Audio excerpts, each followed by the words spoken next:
Where There's Hope by Jerome Bixby, originally published in If, Worlds of Science Fiction, November 1953. Narrated by Tom Trussel. "If you called me here to tell me to have a child," Mary Pornson said, "you can just forget about it. We girls have made up our minds." Hugh Farrell, Chief Medical Officer of the Exodus 7, sighed and leaned back in his chair. He looked at Mary's husband. "And you, Ralph," he said, "how do you feel?" Ralph Pornson looked at Mary uncomfortably, started to speak, and then hesitated. Hugh Farrell sighed again and closed his eyes. It was that way with all the boys. The wives had the whip hand. If the husbands put up an argument, they'd simply get turned down flat. No sex at all, children or otherwise. The threat, Farrell thought wryly, made the boys softer than watered putty. His own wife, Alice, was one of the ringleaders of the No Babies movement, and since he had openly declared warfare on the idea, she wouldn't even let him kiss her good night, for fear of losing her determination, Farrell liked to think. He opened his eyes again to look past the Pornsons out of the curving port of his office lab in the Exodus 7's flank at the scene outside the ship. At the edge of the clearing, he could see Danny Stern and his crew, tiny beneath a cavernous sunbeam-shot overhang of giant leaves. Danny was standing up at the controls of the dozer, waving his arms. His crew was struggling to get a log set so he could shove it into place with the dozer. They were repairing a break in the barricade, the place where one of New Earth's giant saurians had come stamping and whistling through last night to kill 3 colonists before it could be blasted out of existence. It was difficult, damned difficult. A brand new world here, all ready to receive the refugees from dying Earth. Or rather, all ready to be made ready, which was the task ahead of the Exodus 7's personnel. An Earth-like world, green, warm, fertile, and crawling, leaping, hooting and snarling with ferocious beasts of every variety. Farrell could certainly see the women's point in banding together and refusing to produce children. Something inside a woman keeps her from wanting to bring life into peril, at least when the peril seems temporary and security is both remembered and anticipated. Pornson said, "I guess I feel just about like Mary does. I don't see any reason for having a kid until we get this place ironed out and safe to live in." "That's going to take time, Ralph." Farrell clasped his hands in front of him and delivered the speech he had delivered so often in the past few weeks. 10 or 12 years before we get really set up here. We've got to build from the ground up, you know. We'll have to find and mine our metals, build our machines to build shops, to build more machines. There'll be resources that we won't find, and we'll have to learn what this planet has to offer in their stead. Colonizing New Earth isn't simply a matter of landing and throwing together a shining city. I only wish it were. 6 weeks ago we landed. We haven't yet dared to venture more than a mile from this spot. We've cut down trees and built the barricade in our houses. After protecting ourselves, we have to eat. We've planted gardens. We've produced test-tube calves and piglets. The calves are doing fine, but the piglets are dying one by one. We've got to find out why. It's going to be a long, long time before we have even a minimum of security, much less luxury. Longer than you think. So much longer that waiting until the security arrives before having children is out of the question. There are critters out there," he nodded toward the port and the busy clearing beyond, "that we haven't been able to kill. We've thrown everything we have at them, and they come back for more. We'll have to find out what will kill them, how they differ from those we are able to kill. We are 600 people and a spaceship, Ralph. We have techniques, that's all. Everything else we've got to dig up out of this planet. We'll need people, Mary. We'll need the children. We're counting on them. They're vital to the plans we've made. Mary Pornson said, "Damn the plans. I won't have one. Not now. You've just done a nice job of describing all my reasons, and all the other girls feel the same way." She looked out the window at the dozer and the crew. Danny Stern was still waving his arms. The log was almost in place. "George and May Wright were killed last night. So was Forelli. If George and May had had a child, the monster would have trampled it too. It went right through their cabin like cardboard. It isn't fair to bring a baby into—" Farrell said, "Fair, Mary? Maybe it isn't fair not to have one, not to bring it into being and give it a chance. Life's always a gamble." "It doesn't exist," Mary said. She smiled. "Don't try circumlocution on me, Doc. I'm not religious. I don't believe that spermatoza and an ovum, if not allowed to cuddle up together, add up to murder. That isn't what I meant. You were getting around to it, which means you've run out of good arguments." "No, I've a few left." Farrell looked at the two stubborn faces. Mary's, pleasant and pretty, but set as steel. Ralph's, uncomfortable, thoughtful, but mirroring his definite willingness to follow his wife's lead. Farrell cleared his throat. "You know how important it is that this colony be established? You know that, don't you? In 20 years or so the ships will start arriving, hundreds of them, because we sent a message back to Earth saying we'd found a habitable planet. Thousands of people from Earth coming here to the new world we're supposed to get busy and carve out for them. We were selected for that task, first of judging the right planet, then of working it over. Engineers, chemists, agronomists, all of us. We're the task force. We've got to do the job.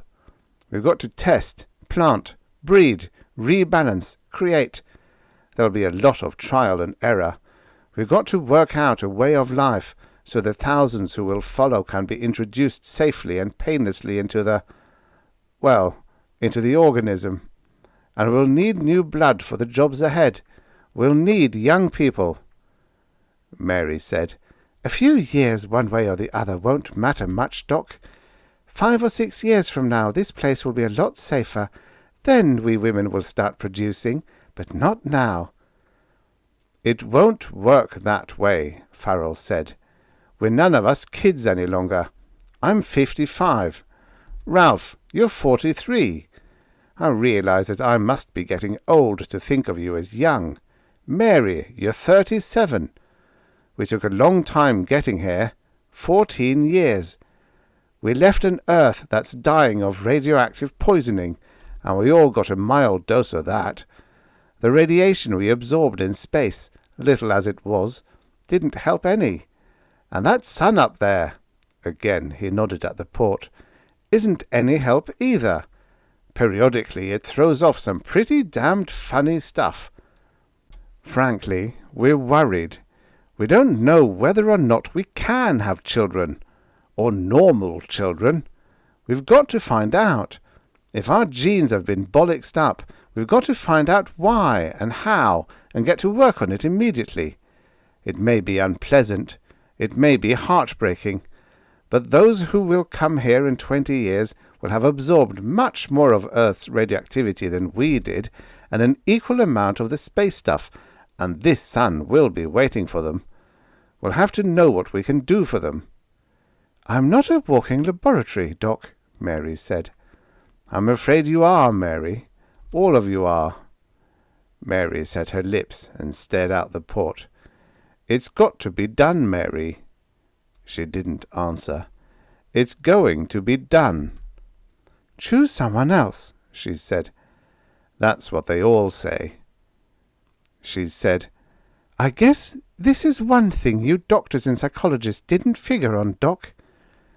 "Not at first," Farrell said, "but we've given it some thought." Maguire had installed the button convenient to Farrell's right hand just below the level of the desktop. Farrell pressed it. Ralph and Mary Pawnson slumped in their chairs. The door opened, and Dr. John J. Maguire and Ted Harris, the Exodus 7th's chief psychologist, came in. When it was over, and the afterplay had been allowed to run its course, Farrell told the Pawnsons to go into the next room and shower. They came back soon, looking refreshed. Farrell ordered them to get back into their clothes. Under the power of the hypnotic drug which their chairs had injected into them at the touch of the button, they did so. Then he told them to sit down in the chairs again. Maguire and Harris had gathered up their equipment, piling it on top of the operating table. Maguire smiled. "I'll bet that's the best monitored, most hygienic sex act ever committed. I think I've about got the space radiations effect licked." Farrell nodded. "If anything goes wrong, it certainly won't be our fault. But let's face it, the chances are 1,000 to 1 that something will go wrong. We'll just have to wait. And work." He looked at the Pawnsons. "They're very much in love, aren't they?" And she was receptive to the suggestion. Beneath it all, she was burning to have a child, just like the others. Maguire wheeled out the operating table with its load of serums, pressure hypos, and jury-rigged thingamabobs, which he was testing on alternate couples.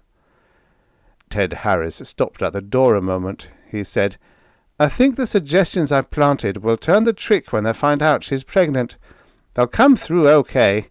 Won't even be too angry." Farrell sighed.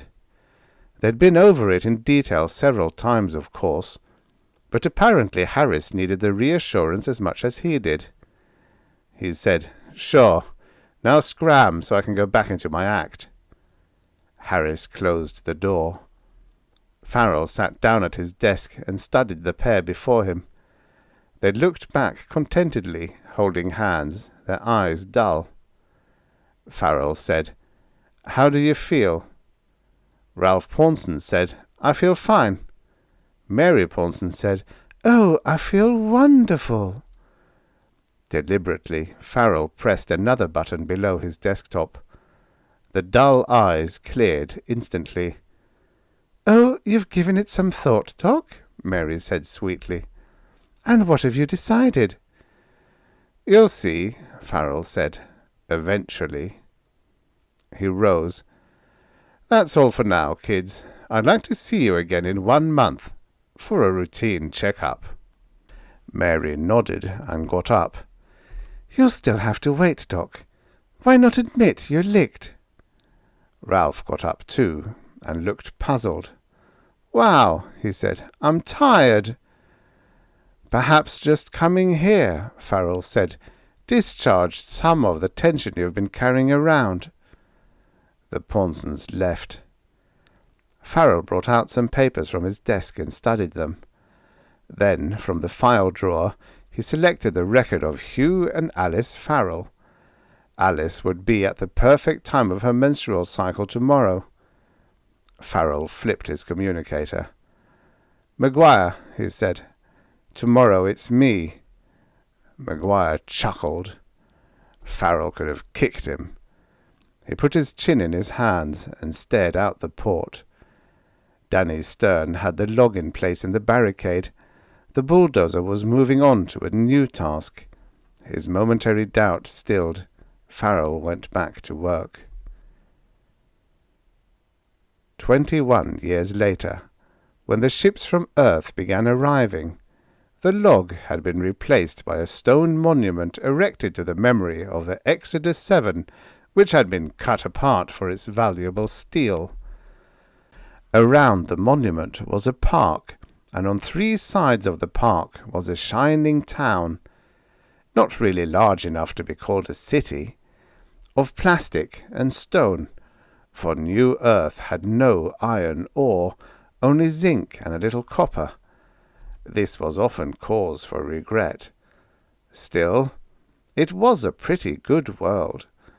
The monster problem had been licked by high-voltage cannon. Now, in the third generation since the landing, the monsters kept their distance.